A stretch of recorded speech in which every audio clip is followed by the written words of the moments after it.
Hello NFL fans and welcome back to the Wall of NFL channel. In this video today I'm going to be talking about one of the most amazing weekend of NFL I have ever seen.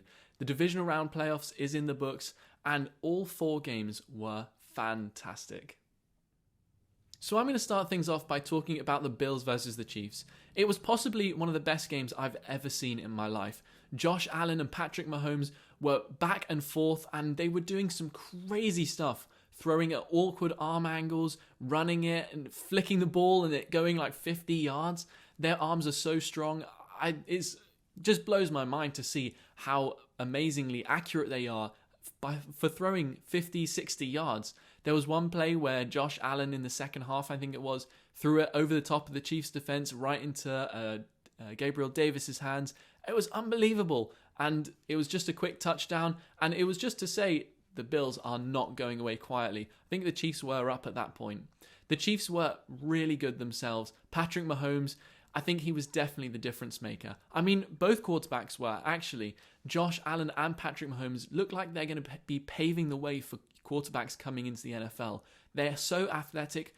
They can run, as I said, and they just do everything. And they're so smart as well at the line of scrimmage. It's like, I think Joe Burrow is like a step below them because he hasn't quite got the legs to run the ball as much as the Patrick Mahomes and Josh Allen.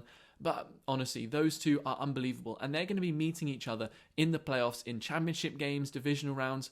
I would argue championship games are probably more likely with the teams around them for the next 10, 15 years. I wouldn't be surprised if that happens at all. Their coaching staffs and the organizations are also backing them wholeheartedly. They're paying them a bunch of money, getting weapons around them so that they can really compete for Super Bowls. And these two teams are going to be around for a long, long time. In the end, I don't think the Bills or the Chiefs deserve to lose that game in the end. In the space of the last 2 minutes, it went so crazy back and forth. I just didn't know what to do when I was watching it. I was just in shock and amazement. The Bills scored a touchdown, the Chiefs scored a touchdown, the Bills scored another one and left 13 seconds on the clock for the Chiefs to respond. And it was 36-33 at that point. And the Chiefs went down the field in 75 yards, I think it was, in 13 seconds and scored a field goal to tie the game and take it to overtime. I mean, it was just unbelievable to see. I think one of the biggest plays that I saw was the 4th and 13, where it was pretty much game on the line for the Bills and Josh Allen when they needed to get to that first down. And Gabriel Davis made the defender slip over and was wide open in the end zone for Josh Allen to find him. I think if they didn't make that play, it would have been game over a lot earlier. But the Bills actually looked favoured to win after that point because of the way that they were just quickly getting touchdowns, taking the lead. And, I mean, as I said, leaving 13 seconds left on the clock for Mahomes.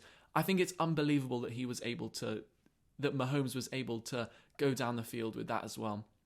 Tyreek Hill was absolutely fantastic. I think he scored his touchdown, I think with about 2 minutes left, a little bit too early on. I think maybe he actually should have slid or run it out of bounds just so that he could stop Josh Allen from getting back on the field. But, I mean, who can deny saying that a touchdown is never useful? Scoring a touchdown at any point, I think, has got to be a positive. I do think it's a real shame that Josh Allen wasn't able to get the ball in overtime because there was no doubt at that point that he was going to score as well. It was basically a coin flip once it did get to overtime. Whichever team received it, we all knew that they were going to score. So I feel like after the coin flip, the game kind of got a bit dead because it was like, oh, one team's not going to get the ball back. And I think it was a bit unfortunate for the Bills. And again, I don't know, maybe they'll just have to win the coin flip next year so that they can get into the Super Bowl or the conference championship or whatever.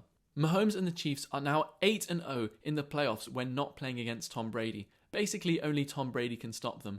And it looks like that no one's going to be able to stop them again. I think the best bet of stopping them is the Rams because they have such a high-powered offense as well. And I think if they come up against the 49ers, I think the 49ers aren't going to be able to stop the Chiefs in any way, shape or form, considering the amount of talent the Chiefs have. I mean, Mahomes really showed his amazing ability this weekend. And I don't think the Bengals will be able to stop the Chiefs. I mean, they did in the regular season, but the postseason's a different animal. I would love to see the Bengals get there, considering they were the worst division winning team, and it didn't look like they had quite a great roster compared to a lot of the other AFC teams. I would be amazed if they got through, but I would love to see it as an underdog. As I mentioned, the Bengals are heading to the AFC Championship game, and they were able to beat the number 1 seed, the Tennessee Titans, and they were pretty much at full strength as well. The Titans had A.J. Brown, they had Julio Jones, Derrick Henry, and for the first time since week 1, I think it was, the Bengals, they weren't able to look at quite as good offensively as they have done in the last few weeks, but Joe Burrow, despite being sacked 9 times, was able to show that he is the real deal. Week after week after week, no matter who he plays against, he is almost unstoppable. And no matter what, he seems to always keep his team in the games. Even though the Titans played really well defensively, Joe Burrows never let the Bengals down. And in fact, the Bengals were ahead for a lot of the game because the Titans themselves had a lot of trouble offensively. There were a lot of miscues by the Titans, fumbles and a few interceptions as well. And Ryan Tannehill actually struggled quite a bit as well. He threw 3 interceptions, including one really terrible one in the final minutes, just as the Titans were going down to win the game.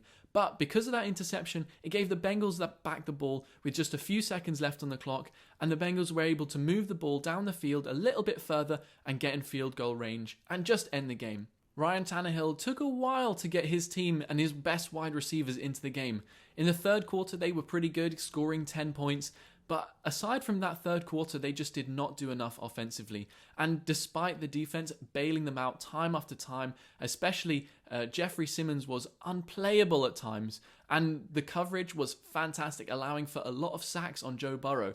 9, as I said earlier. And every sack that they got meant that the Bengals' drives would stop. And it gave the Titans another chance to try and score anything.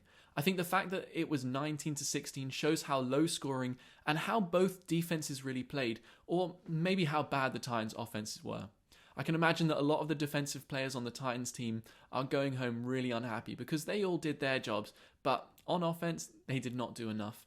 Bengals' run defense, I thought, might struggle, especially going into the fourth quarter against Derrick Henry, but Derrick Henry wasn't really himself. Maybe it was the foot injury, maybe it was not playing for so long, or maybe it was just that he could not get going against a Bengals defense who really did not want to lose that game.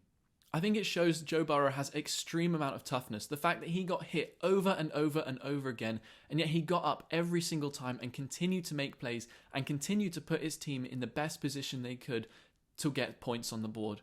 It was absolutely amazing to see the Bengals in the playoffs to start with. And now, let alone in the championship game, I don't think anyone expected them to get this far. But everyone is so pleased to see them in the playoffs. I think the Bills probably deserve to be in the championship game a little bit more, considering the quality of the team. And as we saw from last night, the way that they played despite losing. But the Bengals, they are everyone's sweetheart.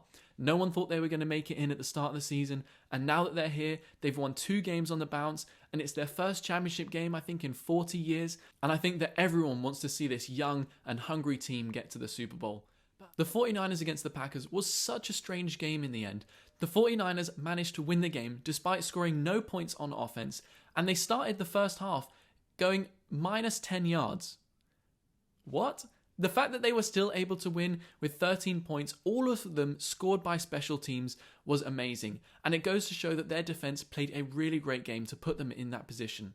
I thought it was going to be pretty bad for the 49ers after they went 3 and out in their first drive and the Packers scored a touchdown in their first drive.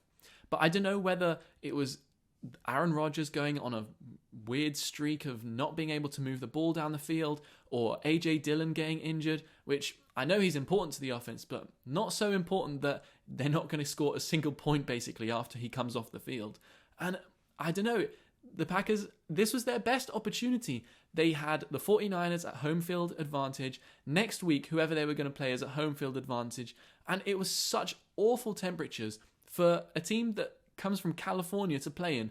That was going to be tough for whoever had to go there. But from California, that's going to be really difficult for the Packers to take. The fact that they lost that game is amazing. And this was their best team in years. I can't think of a time where any team was better. And Aaron Rodgers as well, in an MVP season, maybe it was the fact that he didn't really play in the final week of the season, or the game didn't really mean much, and he had a bye week last week, so none of the players really had time to practice and warm up and get used to playing in cold temperatures. Or maybe it was just the 49ers, and the streak that they're on at the moment is really strong and no one wants to face them. A lot of people are saying that they were going to be really tough for any team to beat, and I was questioning that going into the playoffs because Jimmy Garoppolo makes a lot of mistakes, and again, he scored no points on offense for the 49ers. And I thought if they're going to continue with Jimmy Garoppolo at quarterback, or even if they put in Trey Lance, they were going to struggle. But the defense has really stepped up, and the special teams has started winning them games, and last night just shows how, or Saturday night, sorry, just shows how excellent the 49ers can be. Kyle Shanahan is a great head coach, and despite, again, no points on offense, which is his trade, I think that the 49ers, they're going to prove really tough for the Rams come next weekend in the championship game. So the 49ers now set up a massive championship game against their division rivals, the LA Rams. The LA Rams looked amazing in the first 3 quarters. They were better than the Buccaneers in every phase of the game. Defense, offense, the Buccaneers could not handle them at all. Brady looked really flummoxed, and the Rams defense, the coverage was excellent, making Brady hold on to the ball a little bit more. And then, of course, he got hit and hurried and sacked, and it was just not a good day for Brady at all. Saying that, though, down 24 points, of course, Brady was able to get back into the game. By the fourth quarter, Brady had and the Buccaneers had a lot of hope that they were going to get back into it. A lot of penalties and a lot of turnovers from the Rams in the third quarter meant that the Buccaneers were able to get into the game. The Rams ended up with 4 turnovers, a couple from Cam Akers, one from Cooper Kupp, and one with the center launching it over Matthew Stafford's head. And it did not put them in a good position after being so far in the lead.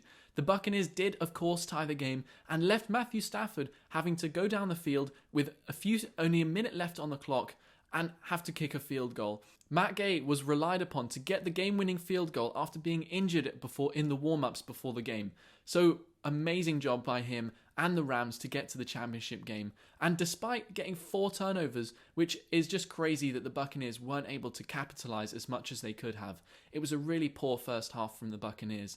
But the Buccaneers did start getting back into the game, especially after Mike Evans caught a 55-yard touchdown pass from Tom Brady, and then Cam Akers fumbles in the middle of the field for Tom Brady to have 2 minutes left on the clock to tie up the game. Of course they did, and of course that set up the drama where Matt Gay was able to kick the field goal to win the Rams the game.